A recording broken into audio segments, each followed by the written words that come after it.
আমাদের বাঞ্ছারামপুর পাশের গ্রাম দক্ষিণ পাড়ার এক প্রবাসী ভাইয়া হচ্ছে এই কেকটা নিয়েছিল। আর এই কেকের ফার্স্ট পার্ট হচ্ছে তোমরা এর আগেই দেখে ফেলছো এন্ড আলহামদুলিল্লাহ ওই ভিডিওটা সবাই দেখছো এন্ড পছন্দ করছো। ওই ভিডিওর মধ্যে হচ্ছে অনেক ভিউ গেছে, মানে ভালো ভিউ গেছে মোটামুটি। আর তোমাদেরকে অনেক ধন্যবাদ এতটুকু সাপোর্ট করার জন্য। আমার কেকের বিজনেস একদম নতুন, তারপর আলহামদুলিল্লাহ মানে মনে হচ্ছে যে প্রফেশনাল হয়ে গেছি এরকম মনে হচ্ছে, কারণ তোমরা অনেক সাপোর্ট করতেছো, তারপর হচ্ছে ভালো ভালো কমেন্ট করতেছো।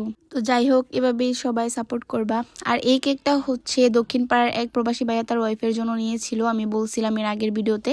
তো ওই কেকটার ডেকোরেশনই হচ্ছে এই ভিডিওতে দিতেছি। আর এই কেকটা ছিল 2 পাউন্ডের মধ্যে চকলেট ফ্লেভারে। এই কেকটা অনেক বড় হয়েছিল, 2 পাউন্ডের উপরে হয়ে গেছিল আর কি কেকটা বানানোর পর আমি মেপে দেখছিলাম। আর আমার পেজে সবচেয়ে মজার কেক হচ্ছে চকলেট কেক, মানে কেউ যদি একবার নেয় তারপর হচ্ছে সেকেন্ড বার নেওয়ার সময় চকলেট কেকটাই নেয়। আর এখানে হচ্ছে আমি চকলেটের টপার দিতেছিলাম আর হচ্ছে কিছু চকো চিপস দিতেছিলাম। অনেক প্রবাসী ভাইয়ারা আছেন যে আমাকে মেসেজ করে বলেন যে আপু এটা কি হোমমেড বা আপনি নিজে বানান কিনা, আমি আমার বাচ্চার জন্য নিব। মানে আমি তো সব কেকের ডিজাইন বা যা ডেকোরেশন আছে সবকিছু পেজে শেয়ার করে দেই। আমি কিভাবে বানাই বা কিরকম করে ডিজাইন করি সবকিছু আমার পেজে শেয়ার করে দিই, মানে সিক্রেট বলতে কিছু নাই। আপনারা আমার ভিডিও দেখলে বুঝতে পারবেন। তো সেক্ষেত্রে আপনারা বাচ্চার জন্য অনায়াসে চোখ বন্ধ করে আমার কাছ থেকে অর্ডার করতে পারেন কেক, কোনো সমস্যা নাই।